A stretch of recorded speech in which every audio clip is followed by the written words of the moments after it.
Assalamualaikum warahmatullahi wabarakatuh. Selamat datang di channel kami. Kami dari kelompok 1 kelompok optimis hari ini akan membahas tentang Kami akan menyampaikan praktik baik tentang proyek penguatan profil pelajar Pancasila dengan judul Wayang Sukuraga.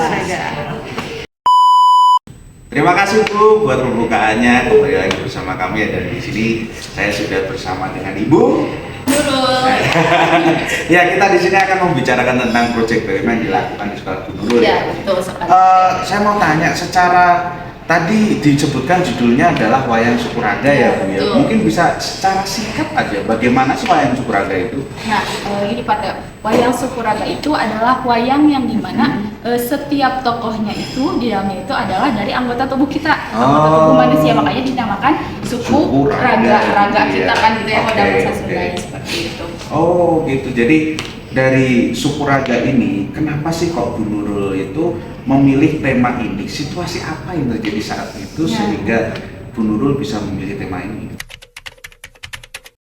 Oke, yang pertama nih, kenapa sih kita memilih wayang Sukuraga ya sebagai proyek kita kali ini? Nah, yang pertama karena lokasi sekolah kita nih yang berdekatan dengan Rumah Budaya Sukuraga, dan ternyata ketika ditelusuri anak-anak masih banyak yang belum tahu nih untuk apa sih rumah budaya itu. Nah, yang keduanya, faktor keduanya itu dari karakter siswanya. Nah, jadi anak-anak itu mulai suka jahil nih sama temennya ya, apalagi anak SD ya, Theo ya, suka misalnya temennya yang lagi lewat ditepak gitu kan ya. Nah, itu pertama kali situasi yang terjadi di sekolah kami seperti Jadi itu. Yang kalau boleh disingkat itu sekolah Bu Nurul melihat adanya budaya yang terlupakan gitu Iya, ya, dan betul. kebetulan ada hal yang mau dibina Iya. di sekolah, makanya sekalian pilih yang Sukuraga ya. betul. Oke, hebat ya ternyata ya, Bu Nurul ini bisa memanfaatkan sesuai dengan kaidah B5 itu sendiri.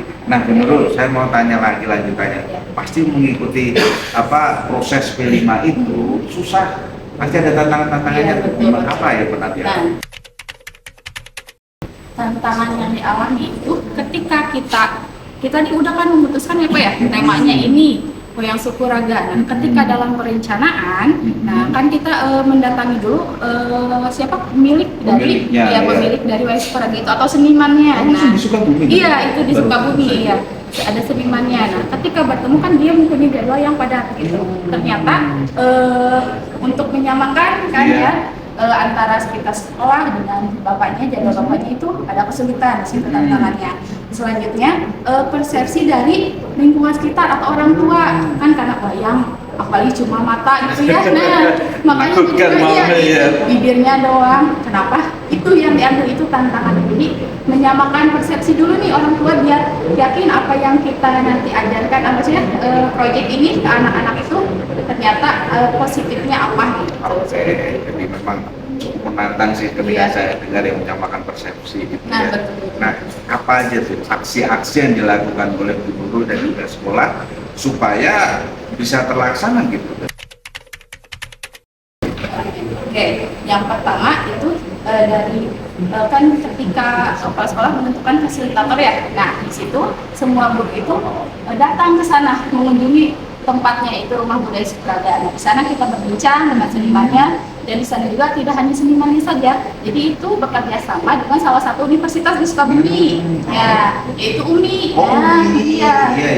Jadi seniman ini dibarengi dengan keilmuannya juga dari UMI seperti itu. Nah, setelah kita melakukan perbincangan dan ada kesamaan karena kan sama-sama mengajarkan tentang karakter di situ. Nah, makanya Bapak Effendi ini bersedia untuk melakukan kerjasama dalam proyek kali ini. Nah, Jadi ternyata Sukuraga itu nggak cuma tentang wayang, tapi juga mengajarkan karakter. Nah, lewat betul wayang seperti ya. itu.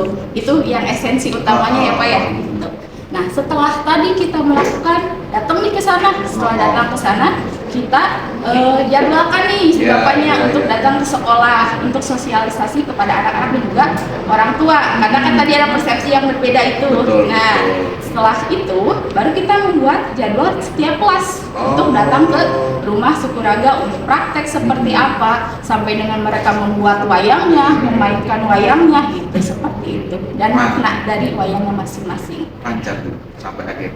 Alhamdulillah dengan berbagai di tengah perjalanan pasti ya Pak Teo ya. betul, Itu betul. apalagi misalnya dari gurunya sendiri kan pasti ada apa ya namanya, dari guru yang satu dengan guru yang lain juga suka ada yang berbeda gitu. Benar, Nah, benar. gitu. Tapi Di tengah lancar jalan, ya. alhamdulillah sampai akhir gitu. Nah, setelah melaksanakan itu dan alhamdulillah juga lancar itu kan pasti ada tuh hasil yang didapatkan. Nah. Apa aja? Betul. Boleh diceritain? Alhamdulillah hasil yang kami rasakan karena kan kami juga melihat juga dari rapor pendidikan waktu Iya. itu karakter masih puding. Nah, setelah dilakukan proyek ini, alhamdulillah terlihat menjadi hijau atau ada kenaikan. Nah, berarti kan ada berbanding lurus ya Pak ya, Iya, iya. antara yang kita lakukan dengan hasil. Nah, Hasilnya. ada perubahan karakter dari anak-anak juga menjadi lebih ada seperti tameng gitu dari dalam dirinya. Oh, aku gak boleh kayak gini karena sudah tahu nih fungsi dari tangan itu untuk apa, dari mata untuk apa, hidung, telinga dan lainnya iya. gitu. Dan dia juga berusaha untuk mengingatkan temennya gitu. Berarti kan bukan hanya untuk dirinya, untuk sekitarnya juga dia udah berani. Dan yang terutama karakter jalan rapor pendidikan Nah, juga betul, meningkat iya, hijau ya, Iya, naik, betul, iya, betul. betul. Iya sih, wah itu menarik banget sih buat B5 ini, dan itu juga membantu saya menentukan wah kira-kira mau B5 apa gitu ya. Ya, secara khusus kalau saya mengucapkan terima kasih ya Bu ya, Sama-sama, terima kasih Pak Teo. sudah mau diwawancara lah begitu ya. Sama-sama, saya juga Dan- senang bisa berbagi. Ya, dan kembali lagi bersama dengan teman-teman. Ayo, jangan lupa P5. Sampai jumpa di best practice lainnya. Kelompok 1 Tetap optimis.